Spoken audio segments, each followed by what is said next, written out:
오늘 본문 말씀을 가지고 감당하기 버거운 시련 속에서라는 제목으로 말씀의 은혜를 나누겠습니다. 함께 우리 제목을 따라 하시겠습니다. 감당하기 버거운 시련 속에서. 한 번 더 따라 하시겠습니다. 감당하기 버거운 시련 속에서. 네, 고맙습니다. 감사합니다. 세상을 살다 보면 내 힘으로 감당하기 버거운 시련을 만나고 또 겪을 때가 있습니다. 그리고 이러한 시련, 이런 감당하기 버거운 시련은 저 죄를 많이 지은 악인들이나 예수 믿지 아니하는 불신자들에게만 임하면 좋은데 꼭 그렇지만은 않습니다. 법 없이 살고 법 없이도 충분히 착하게 잘 살고 의롭게 사는 의인, 나아가 예수를 잘 믿는 우리들 신앙인들에게도 예외 없이 찾아옵니다. 감당하기 벅찬 내 힘으로 버거운 시련, 참 우리는 피할 수가 없습니다. 이것은 성경이 우리에게 말하는 바이기도 합니다. 성경을 보게 되면 우리가 믿고 우리가 본받고 따라야 할 많은 이 영적인 거장들 또한 이 감당하기 버거운 시련을 다 만났고 이 시련을 견뎠고 또 이겨냈습니다. 예를 들면 먼저 믿음의 조상이라고 할 수 있는 아브라함과 이삭과 야곱도 평생 감당하기 버거운 시련과 싸웠습니다. 또한 동방의 의인이라고 했고 하나님께서 인정하셨던 진정한 신앙인의 본이 되는 구약의 욥도 감당하기 버거운 시련을 만났고 그 시련 속에서 참 힘든 시간을 보냈고 또 이겨냈습니다. 무엇보다 우리 주 예수 그리스도께서 그리하셨습니다. 우리를 구원하시기 위해서 이 땅에 오신 그 순간부터 예수님의 삶은 감당하기 버거운 그런 시련의 연속이었습니다. 이와 같이 누구나 다 예외 없이 세상을 살다 보면 내 힘으로 좀 벅찬, 견디기가 참 괴로운, 감당하기 버거운 시련을 만나게 되는 것입니다. 사랑하는 여러분, 여러분들은 어떠십니까? 오늘 말씀을 들으시는 모든 분들 다 이에 예외가 없으실 것입니다. 지금 감당하기 버거운 시련 속에 계신 분도 분명 계실 것이고 지금은 평안할지라도 우리가 예상컨대 하나님의 나라 가는 그 순간까지 감당하기 버거운 시련 계속해서 우리에게 찾아올 것입니다. 그렇다면 하나님의 백성 그리스도인들이 세상을 사는 동안 겪게 되는 감당하기 버거운 시련들에는 어떤 것들이 있을까요? 몇 가지 간단하게 한번 생각을 해보면 먼저 경제적인 시련이 있을 것입니다. 잘 되던 사업체가 갑자기 부도도 날 수 있고 잘 다니던 회사에서 퇴사할 수도 있고 해직을 당할 수도 있습니다. 또한 투자를 잘못해서 큰 금전적인 손실을 보실 수도 있고요. 또 보이스피싱과 또 사기들을 당해서 재정적인 어려움에 처하실 수도 있으실 것입니다. 또 사건 사고에 휘말리고 불가항력적인 이 자연재해를 만나서 큰 어려움에 당하실 수도 있을 것입니다. 뜻한 반대로 계획한 대로 부동산이 매매가 안 돼서 자금의 압박을 받으실 수도 있을 것입니다. 사랑하는 여러분, 우리 성도님들 가운데 이런 분들 많으십니다. 하나님의 특별하신 위로와 섭리가 여러분에게 함께 하기를 간절히 주의 이름으로 축복합니다. 또 하나님의 백성인 우리 그리스도인들이 세상을 사는 동안 겪게 되는 감당하기 버거운 시련에 어떤 것들이 또 있을까요? 질병의 시련이 그러할 것입니다. 건강하시던 분들이 갑자기 중병에 걸려서 수술을 하고 또 견디기 힘든 화학적 치료, 의학적 치료를 하시는 분들 우리 성도님들 가운데 참 많으십니다. 또 원치 않은 사고를 당하셔서 재활을 하시는 분도 많으시고요. 기약 없는 투병 생활을 하시는 분도 많으십니다. 하루하루 얼마나 힘들고 고단하고 힘드시겠습니까?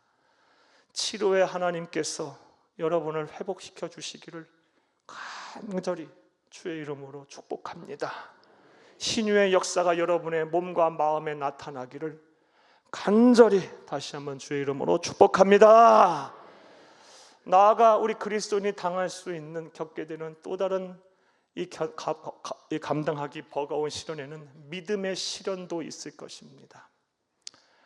예수를 잘 믿다가도 이 믿음의 시련이 찾아오면 깊은 영적 침체에 빠지게 됩니다. 성경을 보면 이 시련을 이기지 못하고 실족한 대표적인 사람이 나오는데, 그 사람이 바로 고린도후서 4장 10절에 나오는 데마라는 사람입니다. 이 데마는 골로새서와 빌레몬서를 보게 되면 이 사도 바울이 데마에게 문안하라 할 정도로 신실한 사도 바울의 동력자였고 하나님의 사람이었습니다. 그런데 어찌된 영문인지 모르겠지만 그에게 믿음의 시련이 찾아왔고요, 이 믿음의 시련을 이겨내지 못했어요.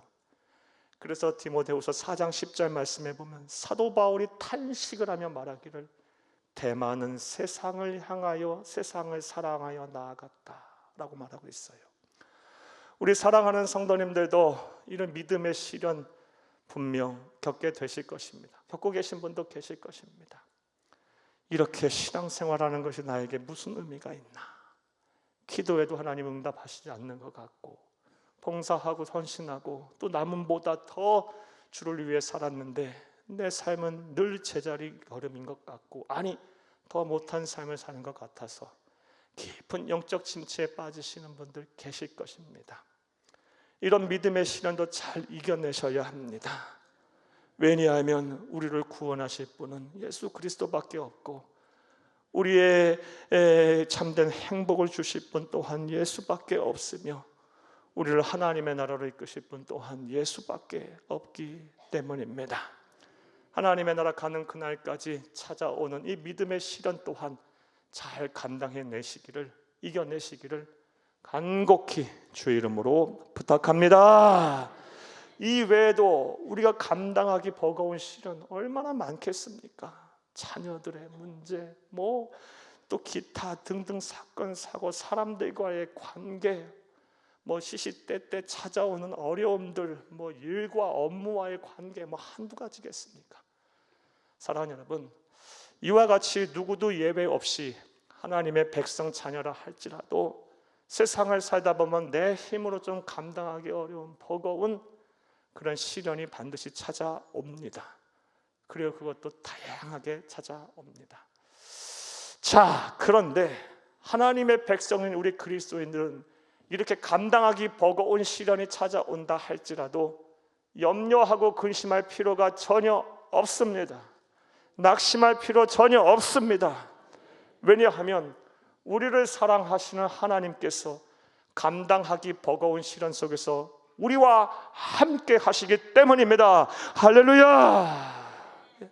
그리고 오늘은 본문 말씀을 통해서 감당하기 버거운 시련 속에서 하나님께서 우리와 어떻게 함께 하시는지를 살펴보며 은혜를 나누고자 합니다.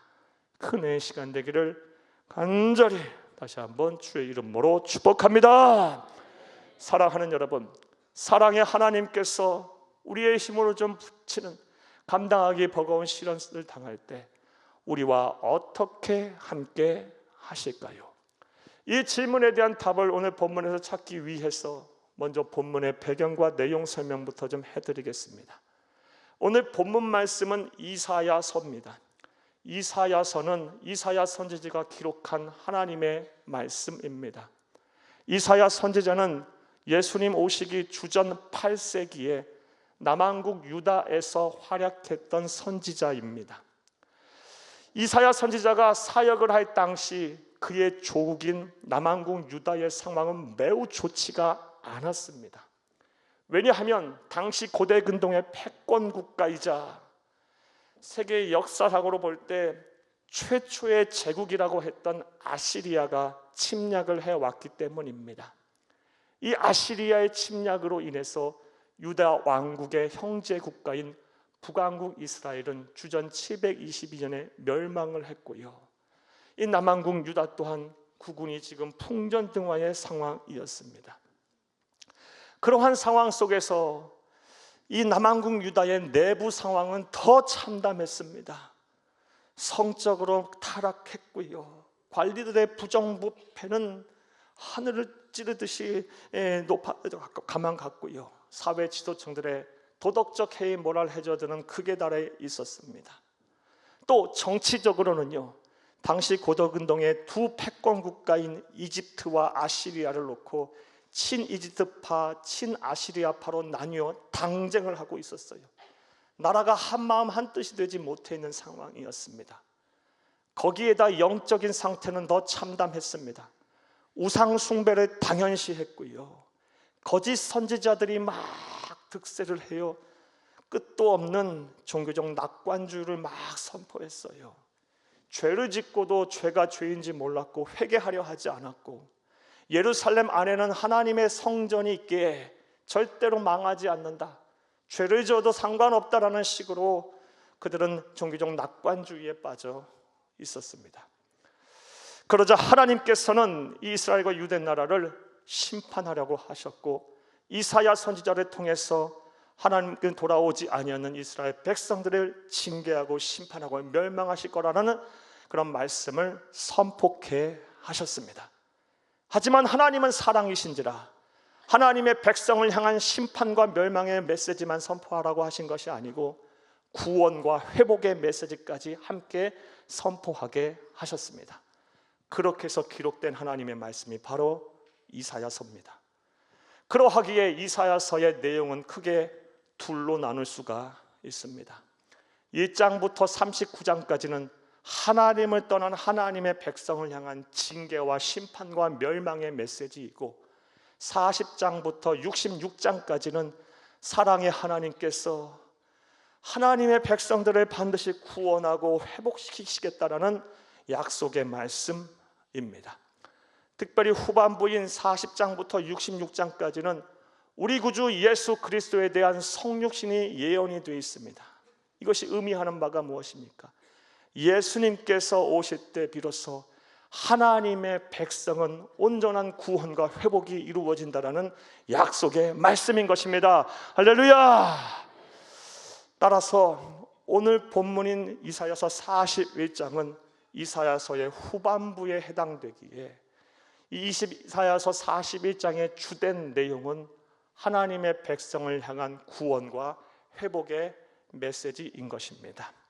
특별히 오늘 본문 말씀인 이사야서 41장 17절에서 20절까지의 말씀은 사랑의 하나님께서 감당하기 버거운 시련 속에 빠져 있는 하나님의 백성들과 어떻게 함께 하실까에 대해서 자세하게 말씀을 하고 계십니다.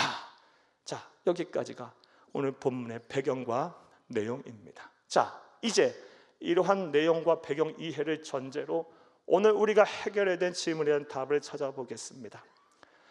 우리가 감당하기 버거운 시련을 만났을 때 이 시련 속에서 하나님은 우리와 함께 하시는데, 그렇다면 어떻게 함께 하실까요? 자, 이제부터 따라 하시겠습니다. 첫째로, 우리를 버리지 않고 기도에 속히 응답하십니다.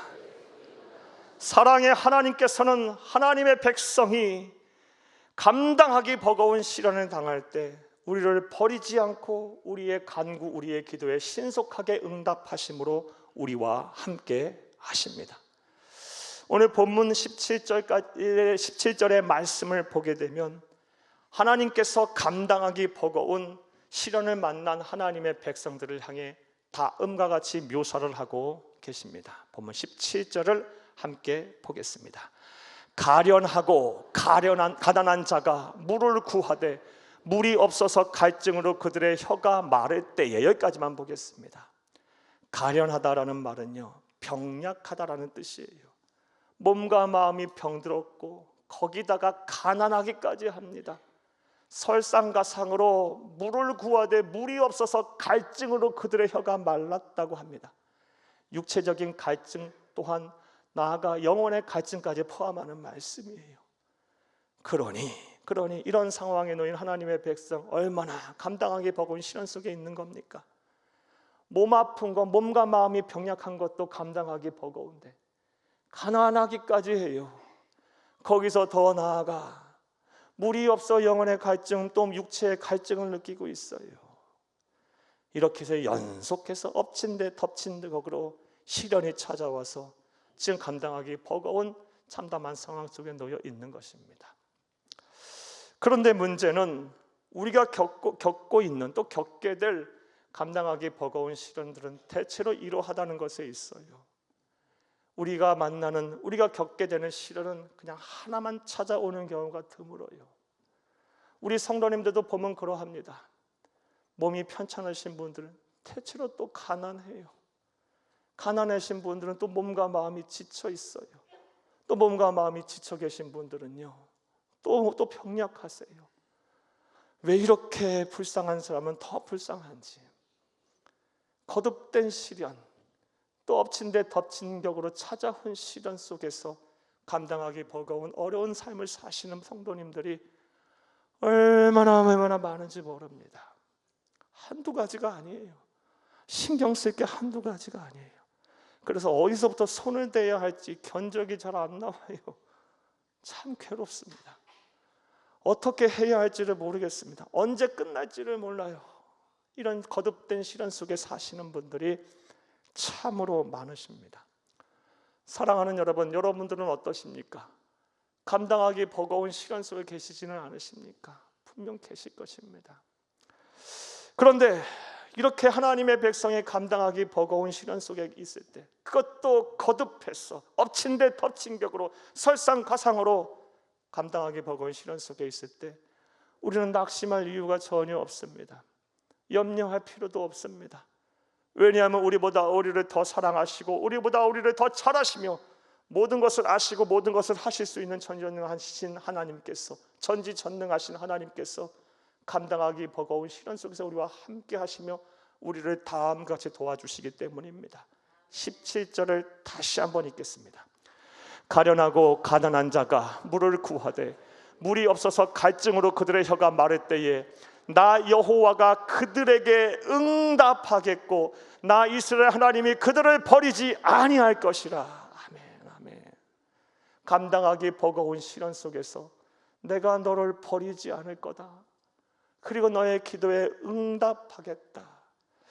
이 한국어로 번역된 응답하겠다는 말 뉘앙스는요, 이 하나님의 말씀을 제대로 파악하기가 참 쉽지가 않는데 히브리어 원어 성경을 보게 되면요, 신속하게 응답하겠다는 말씀이에요. 빨리 응답을 하겠다라는 말씀이에요. 평상시에는 기도에도 하나님 침묵하신 것 같고 침묵하셨고 내게서 멀리 계신 것만 같았는데 감당하기 버거운 시련 속에서 기도했더니 하나님께서 신속하게 응답을 하시면서 우리와 함께 하시겠다는 약속의 말씀입니다. 그래서 우리는 낙심할 필요 없어요. 감당하기 버거운 시련이 어찌 보면 우리에게 유익이 될 수 있어요. 왜냐하면 그전에 못 듣던 하나님의 음성 들을 수 있으니까요. 그전에 못 받았던 하나님의 기도 응답 받을 수 있으니까요. 신속하게 응답하신다고 말씀하고 계세요. 자, 그렇다면 또 생각을 해봐요. 왜 감당하기 버거운 시련 속에서 우리가 기도하면 하나님은 우리의 기도에 신속하게 응답을 하실까요? 그 이유는 너무나도 간단합니다. 이것은 어린 자녀가 부모에게 무엇인가를 요구할 때 그 요구를 들어주는 부모의 입장을 생각해 보면 잘 알 수가 있어요. 평안한 상태에 있는 자녀, 어린 자녀가 부모에게 뭐 해달라고 요구하면 부모는 요구를 들어줄지언정 바로바로 하지는 않을 거라고 봐요. 생각도 해보고 시간도 두고 판단도 해보고 할 거예요. 자, 그런데 당장 죽게 생긴 자녀가 살려달라고 도와달라고 할 때 시간 두고 재면서 판단하면서 도와주는 부모가 어디 있습니까? 당장 나서서 어떻게든 살려내야 하는 것이 살려내려고 하는 것이 부모 마음 아니겠습니까? 하나님 아버지의 마음도 똑같아요. 아니, 그보다 더 큰 사랑을 갖고 우리에 대하실 거예요. 하나님의 백성들이 감당하기 버거운 시련, 그것도 연속해서 엎친 데 겹친 격으로 만나서 괴로워하며 살려달라고 하나님께 간구하면 신속하게 기도 응답을 하실 줄로 믿습니다. 그러면서 우리와 함께 하시는 거예요. 이제 권면의 말씀을 드릴게요. 지금 여러분의 어떤 상태십니까? 감당하기 버거운 시련 속에 계십니까? 그것도 엎친 데 덮친 경 설상가상으로 괴롭고 힘든 시간들을 보내고 계십니까? 이제 하나님의 음성 들으실 시간이에요. 하나님의 살아계심, 하나님의 영광을 내 눈으로 볼 때입니다. 아버지 하나님의 그동안 역사하셨던 그 하나님의 기적의 역사, 나와는 상관없는 기적의 역사처럼 여겨졌던 그것들 이제 누리고 체험하고 받아야 할 때입니다. 사랑하는 여러분, 감당하는 시련 속에, 감당하기 어려운 버거운 시련 속에서 이제 하나님을 찾기를 바랍니다. 너는 내게 부르짖으라, 내가 내게 응답하겠고 내가 알지 못하는 그거 은밀한 비밀을 내게 보이리라 라고 약속하신 그 하나님의 말씀 붙잡고 기도하세요. 살려달라고, 도와달라고, 뭔가 방법을 찾아달라고. 나 너무 힘드니 이 감당하기 버거운 시련에서 좀 벗어나게 해달라고, 뭔가를 좀 변화를 시켜달라고 기도하기를 부탁드려요. 간절히 바랍니다. 하나님께서 일하실 것입니다. 여러분을 버리지 않고 기도에 속히 응답하실 것입니다. 이런 은혜와 실천의 가운데 함께 있기를 간절히 주의 이름으로 축복합니다. 또 두 번째로, 감당하기 버거운 시련 속에서 사랑의 하나님은 우리와 함께 하시는데 어떻게 우리와 함께 하실까요? 따라 하시겠습니다. 둘째로, 우리의 환경을 바꾸어 주십니다. 우리의 환경을 바꾸어 주심으로 우리와 함께 하세요. 감당하기 버거운 시련 속에서 함께 하세요. 오늘 보면 18절을 함께 읽겠습니다. 내가 헐벗은 산에 강을 내며 골짜기 가운데에 샘이 나게 하며 광야가 못이 되게 하며 마른 땅이 샘 근원이 되게 할 것이며. 아멘. 헐벗은 산이 강을 낸답니다. 골짜기 가운데에 샘이 나게 하신답니다. 광야가 못이 되게 하셔서 마른 땅이 샘 근원이 되게 하신답니다. 환경을 바꾸어 주신다는 말씀이에요. 환경을 바꾸어 주실 때 그냥 바꾸는 정도가 아니라 천지가 개벽할 정도로, 상전벽해할 정도로 바꾸어 주신다는 말씀이에요. 하나님의 일하심은 일이 놀랍습니다. 단순한 변화가 아니에요. 완전한 문제 해결을 말씀하고 계시는 거예요. 사랑하는 여러분, 따라서 우리가 이런 하나님을 바라보고 생각하고 의지한다면 감당하기 버거운 시련이 오히려 또 내게 유익이 될 거예요. 감당하기 버거운 시련 속에서 내 환경, 내 삶의 문제가 하나님의 능력으로 완전하게 변화될 것이기 때문이에요. 사랑하는 여러분, 이제 이런 하나님을 바라보고 믿고 의지하기를 바랍니다. 그러면 하나님께서 여러분의 환경을 변화시켜 주심으로, 천지가 개벽할 정도로 변화시켜 주심으로, 사랑하는 여러분, 여러분을 이 감당하기 버거운 시련을 이기게 하실 것입니다. 이런 은혜와 복이 여러분 가운데 충만하기를 간절히 주의 이름으로 축복합니다. 자, 그런데 이와 관련해서 우리가 놓쳐서는 안 되는 아주 중요한 사실이 있습니다. 하나님은 실수하지 아니하시는 분이시고, 또 하나님은 우리보다 우리를 더 사랑하시며 우리보다 우리를 더 잘하시는 분이시기에 우리의 환경을 바꾸어 주실 때는 가장 선하고 완벽하게 바꾸어 주실 것입니다. 그런데 하나님이 바꾸어 주시는, 이 우리의 환경을 바꾸어 주시는 시간이 문제인 거예요. 하나님은 언제 우리의 환경을 그렇게 바꾸어 주시냐? 내가 바라고 원하는 때이기보다는 하나님의 때에 바꾸어 주시는 거예요. 그래서 우리는 그때가 오기까지 뭐 해야 한다? 기다려야 한다. 인내하며 기다려야 한다. 그런데 솔직히 말씀드려, 이게 미치는 일입니다. 하나님의 백성이 하나님의 약속의 말씀이 이루어지기까지 기다린다는 게 참 쉽지가 않습니다. 대부분의 성도들이 이 기다림의 시간을 보내면서 영혼이 쇠약해지십니다. 마음이 상하십니다. 영적으로 깊은 침체에 빠지십니다. 지금 2025년 12월입니다. 작년, 올해 초, 아니 수년 전부터 하나님의 때를 지금 기다리고 계시는 분들 계실 거예요. 그런데 그때가 아직 오지 않아서, 하나님, 나는 하나님의 약속의 말씀도 믿고 그때가 이루어질 줄 믿어요, 말은 하지만 마음에 깊은 내상을 입으신 분도 계실 거예요. 사랑하는 여러분, 그럼에도 불구하고 우리는 잘 참고 기다려야 돼요. 하나님의 때는 반드시 옵니다. 하나님은 저와 여러분보다 더 경륜이 높으시고 하나님의 지혜는 감히 우리가 측량을 하실 수가 없는 분이에요. 우리는 잘해야 100년을 살지만 하나님은 영원 속에 계시는 분이에요. 하나님의 때는 반드시 올 거예요. 그렇다면 이 하나님의 때가 오기까지 우리가 잘 참고 기다려야 하는데, 어떻게 하면 이 기다림의 시간이 우리의 영혼을 쇠약하게 하는 시간이 아니라 우리의 영혼을 살찌고 더 풍성하게 하는 시간이 될 수가 있을까요? 하나님께서도 이것을 잘 아셨어요. 그래서 우리에게 하나님의 영, 그리스도의 영인 성령님을 보내주신 거예요. 사랑하는 여러분, 여러분에게 한번 여쭤보겠어요. 여러분은 예수님을 그리스도로 믿으십니까? 구세주로 믿으십니까? 구원의 확신이 있으십니까? 천국을 소유하셨습니까? 그렇다면 여러분의 마음과 생각, 여러분의 영혼의 방에 삼위일체 하나님이신 우리 주 예수 그리스도의 영인 성령님이 거하심을 믿으십니까? 그 성령님을 붙잡는 거예요. 기다림의 시간 동안 이 성령님을 의지하는 거예요. 외로움이 찾아오고 두려움이 찾아오고 마음의 불안함이 찾아올 때 이 성령님을 꽉 붙잡는 거예요. 나를 도와달라고 성령님을 불러내는 거예요. 그리고 그분에게 내 삶을 막 토로하고 이야기하고 그분께 지혜를 구하는 거예요. 견딜 수 있는 힘을 달라고 간구하는 거예요.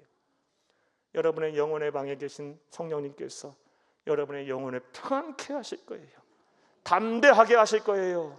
잘 참고 견딜 수 있는 인내의 열매를 맺게 하실 것입니다. 이런 의와 실천이 저와 가운데 충만하기를 간절히 주의 이름으로 축복합니다. 하나님의 백성이 겪는 감당하기 버거운 시련 속에서 하나님은 우리와 함께 하시면서 우리를 도우시는데 어떻게 도우십니까?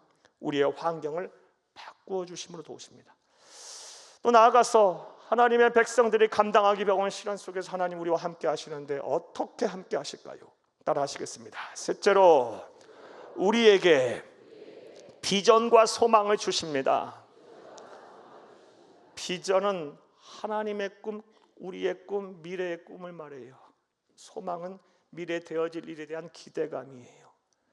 사랑하는 여러분, 하나님께서는 감당하기 버거운 시련 속에 있는 하나님의 백성들과 함께 하시면서 우리에게 미래를 약속해 주시는 거예요. 그러면서 우리와 함께 하세요. 오늘 본문을 보게 되면 17절 우리가 함께 보고 읽었듯이 하나님께서는 감당하기 버거운 시련 속에 하나님의 백성들을 위해 버리지 않고 기도하면 속히 응답을 하시면서 도우시고 함께 하시고 환경을 천지가 개벽할 정도로 변화시키면서 도와주세요. 거기에서 그치는 것이 아니라 하나님께서는 현실의 문제만 해결해서 그치는 것이 아니라 미래까지 약속해 주시고 미래까지 보여주시면서 하나님의 백성들이 살게 하세요. 오늘 보면 19절에서 20절을 함께 보겠습니다. 내가 광야에는 백향목과 시띠나무와 화석류와 들감남나무를 심고 사막에는 잣나무와 소나무와 황량목을 함께 두리니 무리가 보고 여호와의 손이 지으신 바요 이스라엘의 거룩한 이가 이것을 창조하신 바인 줄 알며 함께 헤아리며 깨달으리라. 아멘. 광야에 샘물이 터져 나오는 것도 기적인데 광야는 우리의 현실의 문제, 우리가 감당할 수 있는 시련을 말해요. 물이 터져 나온다는 건 시련을 속에서 벗어나게 하신다고 말씀인데 거기서 그치는 것이 아니라 그곳에 백향목이 자라나게 하신답니다. 시띠나무가 자라게 하신답니다. 화석류가 자라나게 하신답니다. 들감나무가 자라게 하신답니다. 사막에 잣나무와 소나무와 황량목을 함께 두시겠답니다. 나무 하나도 아니고 7가지 나무를 열거하시면서 말씀하고 계세요. 이것이 뭘 의미합니까? 하나님의 백성 미래의 비전을 주시겠다는 말씀이에요. 소망 있게 하시겠다는 말씀이에요. 그러니 이것이 얼마나 큰 놀라운 축복입니까? 하나님께서 단순히 감당할 수 없는, 감당하기 버거운 시련 속에 있는 우리를 향해 우리의 삶의 문제만, 현실의 문제만 해결해 주신다면 이것은 완전한 치유, 완전한 회복이라고 볼 수 없어요. 왜? 미래가 불안하니까요. 또 그런 일이 일어날 수 있으니까요. 그런데 거기에다 하나님 미래를 보장해 주시고 미래에 대한 비전과 약속의 말씀을 주셨으니 이것이 얼마나 큰 놀라운 은혜이자 축복입니까? 사랑하는 여러분, 무엇보다 하나님의 백성들은 미래가 있어야 합니다. 비전이 있어야 합니다. 장차 내게 일어날 큰 꿈이 있어야 하고 소망이 있어야 돼요.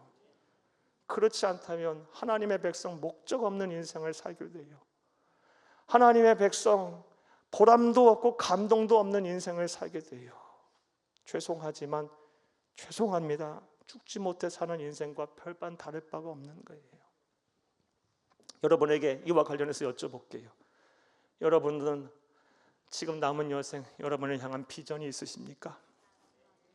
미래에 대한 하나님 주신 약속의 말씀이 있으십니까? 축복의 말씀이 있으십니까? 아멘 소리가 없고 고개를 숙이시는 것 보니 참 씁쓸합니다. 그렇죠. 저도 그렇고 여러분도 그렇고 이게 우리의 모습이니까. 사랑하는 여러분, 이제 우리 하나님 앞에 남은 여생을 위한 비전을 구하세요. 저와 여러분의 인생 보람 있고 가치가 있고 감동이 있어야 되지 않겠습니까? 행복해야 되지 않겠습니까? 사랑하는 여러분, 하나님 앞에 비전을 구하세요. 미래에 대해 내가 붙잡을 약속의 말씀을 달라고 구하세요. 특별히 어느 때에 감당하기 버거운 시련 속에 있을 때에 하나님은 미래를 주신다니까요. 그래서 살게 하신다니까요. 이런 것 생각해 보면 감당하기 버거운 시련을 당하는 게 내게 유익입니다. 감당하기 버거운 시련 속에서 나는 기도 응답도 받을 수 있고 환경을 변화시키는 그 하나님의 일하심도 볼 수 있을 뿐만 아니라 미래에 대한 약속의 말씀도 받을 수 있으니까요. 사랑하는 여러분, 그러하게 우리 그리스도인들은 감사밖에 없는 거예요. 잘 되게 하셔도 감사, 잘 안 돼도 감사, 감당하기 버거운 시련 속에서도 감사할 수밖에 없어요. 사랑하는 여러분, 감당하기 버거운 시련 속에 계신다면 무엇보다 다시 말씀드려요. 여러분, 하나님께서 여러분을 위해서 일하실 것이고 일하시는데 그치는 것이 아니라 반드시 미래에 대한 비전을 주실 것이고 또 구하는 자에게 미래에 대한 약속의 말씀을 주실 겁니다. 이런 은혜와 복이 저와 여러분 가운데 충만하기를 간절히 주의 이름으로 축복합니다. 말씀을 맺겠습니다. 사랑하는 여러분, 세상 살다 보면 누구나 다 사람 감당하기 버거운 시련 속에 살게 됩니다. 어떤 사람도 예외 없습니다. 모든 사람이 다 그런 삶을 삽니다. 그게 우리 인간의 나약함이에요. 하지만 우리 그리스도인들은 그럼에도 불구하고 우리 그리스도인들 염려하고 낙심할 이유도 전혀 없고 또 체념하며 살 이유도 없어요. 왜냐하면 감당하기 버거운 시련 속에서 사랑의 하나님께서 우리와 함께 하시기 때문입니다. 어떻게 함께 하십니까? 우리를 버리지 않고 우리가 기도할 때 신속하게 응답하십니다. 또한 우리의 환경을 천지가 개벽할 정도로 변화시켜 주실 것이고 무엇보다 우리에게 비전과 소망을 주시면서 함께 하실 것입니다. 이제 감당하기 버거운 시련 속에 계신 분이 계시다면 이 하나님을 바라보세요. 그리고 믿으세요. 그리고 의지하시고 그가 이끄시는 대로 순종하세요. 반드시 감당하기 버거운 시련이 여러분에게 유익이 되고 여러분의 간증이 될 것입니다. 이런 은혜와 복이 저와 여러분 가운데 충만하기를 간절히 주의 이름으로 축복합니다. 축복합니다. 축복합니다.